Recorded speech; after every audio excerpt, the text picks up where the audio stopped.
When the weather starts to get colder, I absolutely love making soups. We make all kinds of soup. Chicken noodle soup, roasted butternut squash has been a favorite recently, potato and leek soup, all sorts of different soups. We just love them. There's something that just warms your soul when you have a nice warm bowl of soup on a cold winter day. Now when I make soup, I like to start with my own homemade broth. And today I want to take you along with me as I make some bone broth in our slow cooker. When I make bone broth, I like to let it cook for 48, sometimes 72 hours, depending on the type of bones that I'm using. Today I'm going to be using some turkey bones. This is from a free-range organic turkey that we got from a friend who is a butcher. This was from our Thanksgiving. Now, the Canadian Thanksgiving was over a month ago, and now if you're in the United States, you may still have your turkey bones, but what I like to do is I will cut the carcass in half. I will also save the leg bones, the wing bones, all of that in separate bags. This year our turkey was big enough that I managed to put 4 bags of bones away. I also don't worry about getting all of the meat off the bones. A little bit of meat is actually great for flavor. You can also put the skins in here, and then I toss them in the freezer for when I'm ready to make broth. I also like to save vegetable ends. So this is just some vegetable ends from what we had for lunch today, just, you know, the ends of celery, the ends of carrots. This is from today, but you could also toss this in a bag in the freezer for when you want to make broth. You could also just keep a bunch of vegetable scraps and make a vegetable-based broth as well, and then do it in the slow cooker. But again, because it takes so much time, I like to just do mine in the slow cooker. You could do this on the stove.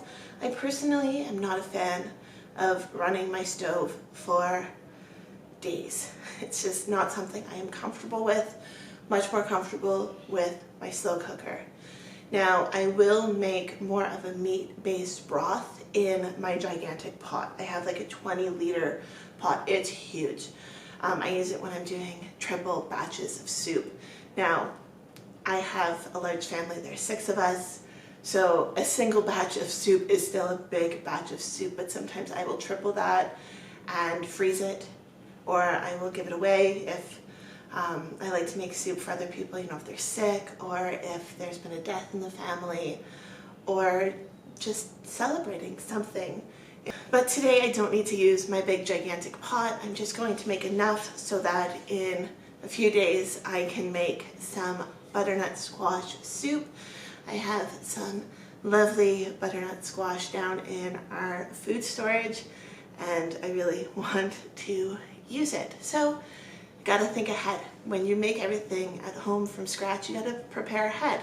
So if I want to make soup on Wednesday, I have to start today. Today is Monday. Then I can have the broth ready by Wednesday afternoon so I can assemble everything together for supper on Wednesday night. So first of all, I need to go downstairs and get another carrot. I need to get some onions, and I'm going to put garlic in this batch as well. If you're going to can it, sometimes garlic can get a little bitter, so some people don't put garlic in it, but if I'm just making soup right from it, which is the plan for today, I do like garlic, as well as a few other spices, but I'll show you those in a minute. So first, let's go get what we need.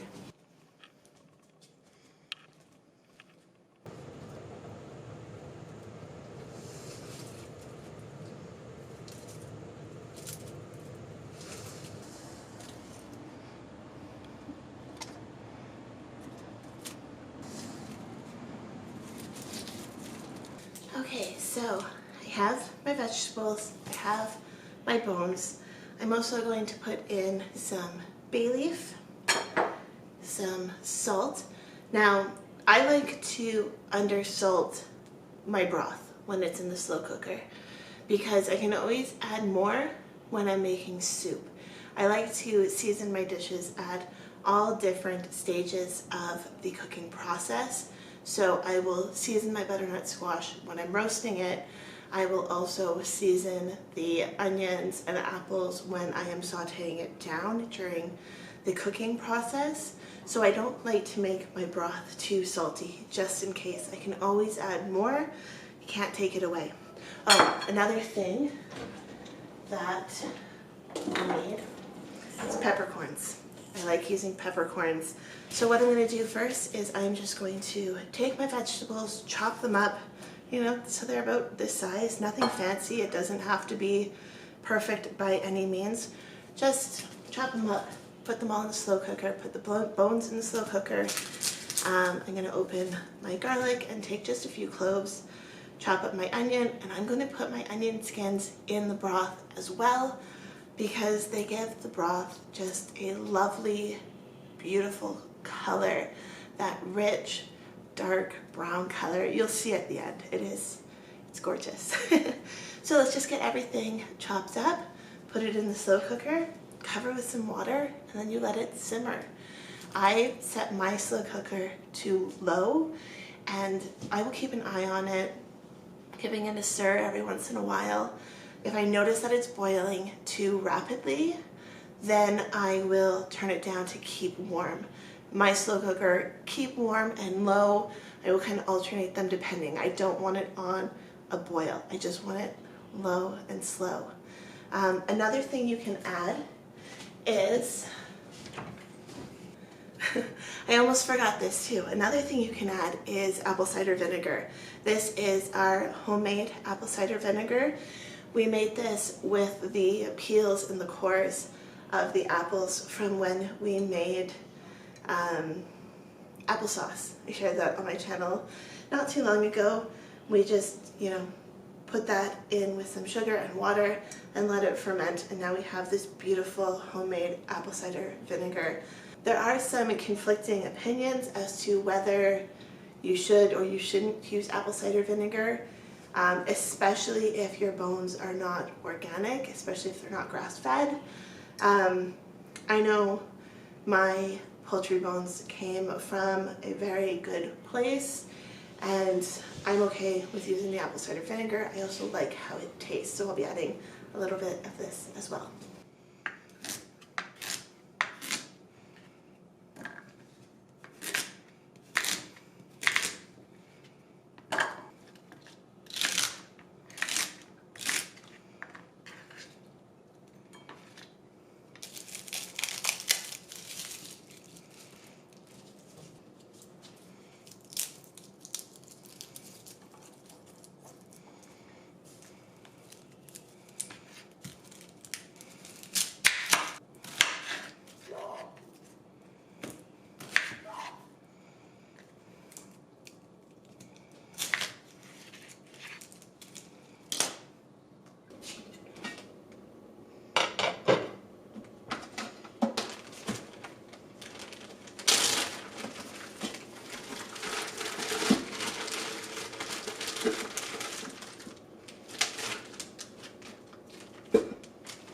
So I've put my bones in the slow cooker. Now I'm going to put my veggies.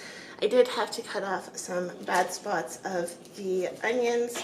When I went to the store the other day, there was just very limited selection, and I knew that some of the onions in the bag were not the greatest, but I need onions, so had to buy them.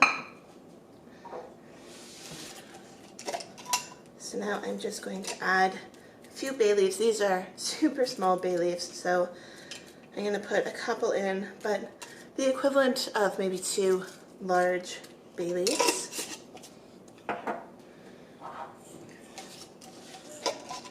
I'm going to put in about that much. It's more than 4 or 5. It depends.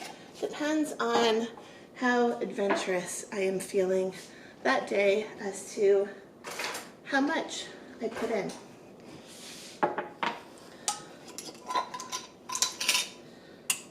So now for this large amount, I usually can get 8 liters of broth out of this slow cooker, so I'm going to put about 2.5 teaspoons. Now I know this is actually larger than a teaspoon, but you know, eyeball it. It's not a big deal.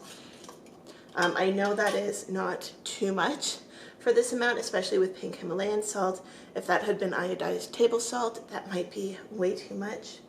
And then I'm going to put in just about 1/4 teaspoon of cayenne pepper. It adds some great flavor, but it also just is great in terms of the health benefits. And this is my basic recipe. I am now going to just cover this with some water and turn it on, and it will cook for 2 days. I will give it a stir, and I'll come back and I'll show you what it looks like after it has cooked down for a little bit.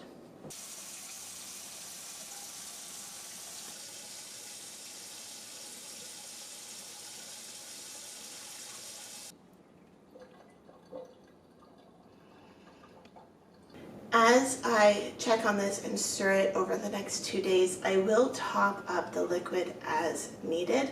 Some people will let it cook down and reduce, and then you can add more liquid when you're making a soup. Now, if I'm going to freeze this, I might let it reduce more, because then it is just freezing a smaller quantity. But because I want to use this in soup in 2 days, I'm just going to let it cook. I know that 8 cups of broth will be a perfect amount for our butternut squash soup in a few days.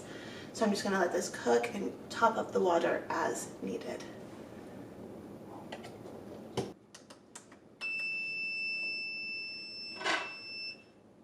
And of course, as always, I forgot the vinegar.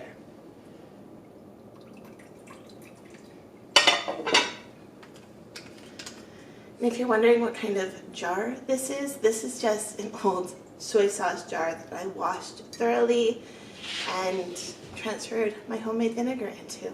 Works perfectly.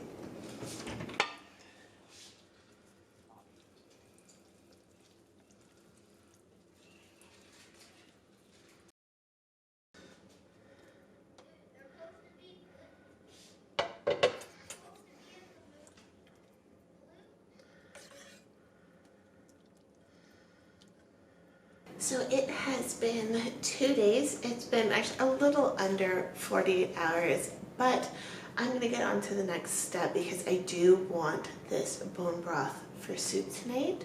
So once your bone broth has cooked for the amount of time that you want it to cook for, I like to strain mine. I use one of these fine mesh strainers over top of a pot, and I will just pour it in. I like to use these fine ones because it catches all sorts of different, like the little pieces of herbs and little pieces of bone and all of that. So I find these very helpful. Now, my broth also has a very considerable amount of fat on the top, more than I would like on it. So once I've strained my soup, I'm actually going to put it into the fridge for a little bit. Now my slow cooker is off. I actually stopped cooking this a few hours ago, and I've let it sit there just so it's not so hot. It is not too hot. I can handle this. It'll, I can touch it. It's fine. I like to let it cool so that I don't risk burning myself while straining it. So I'm going to strain it, put it in the fridge, and then I can skim off the fat.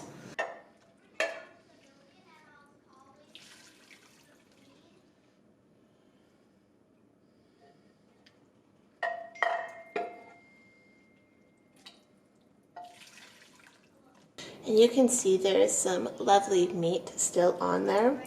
So you could pick through this and make a soup with it. This is wonderful for dogs. My dogs absolutely love this. I'm not a fan of giving my dog bones though, so I do have to make sure I don't give them any of this. But I mean, this is so this would probably be fine to give them, but I'm just paranoid. So growing up, I had a friend who had to take their dog into the emergency vet after finding a chicken bone in the garbage and have it surgically removed from her throat. So it makes me nervous, but you know, you do whatever you want. But look at that. Like, that is a good piece of meat that you had left on these bones. You can go through and pick out everything you want to keep. Here's our beautiful, rich bone broth. You can already see the fat starting to separate there. So I am going to put it in the fridge. And now this is also the pot that I would use to make our soup tonight. So you can see, like, this is very full. If I want to put anything else in here in terms of ingredients, which I do, I'm going to put squash and onion and what else am I putting in? Apple. That recipe will probably be up in a week if you want to see what I do with this broth. But for now, we're going to let this cool, skim off some of the fat, and then put what I don't need into jars. So this has been sitting in the fridge for a couple hours, and you can see the layer of fat that has started to congeal on the top. So I am just going to very carefully scoop that up, and then it will be ready to go in jars. If you were not as impatient as me, you can let this sit for a lot longer and it'll actually get quite solid, and then it's a lot easier to scoop off, but I'm impatient. So here is our finished bone broth. I've got this jar, which will be actually our leftovers, and then this jar is what I will use for soup today. Now, you can freeze them in a jar. I'd probably leave a little bit more headspace than this, but I have had jars break in the freezer, and so I am not a big fan of freezing in glass jars. I would love to get a pressure canner and actually be able to can bone broth. That is on my wish list, but as you can see, I have a flat top stove, which doesn't work the greatest for canning, especially pressure canning. We do have a portable outdoor cook surface thing. I don't know what it's called, a camp stove thing, but it's bigger than like a foldable camp stove. Anyways, I digress.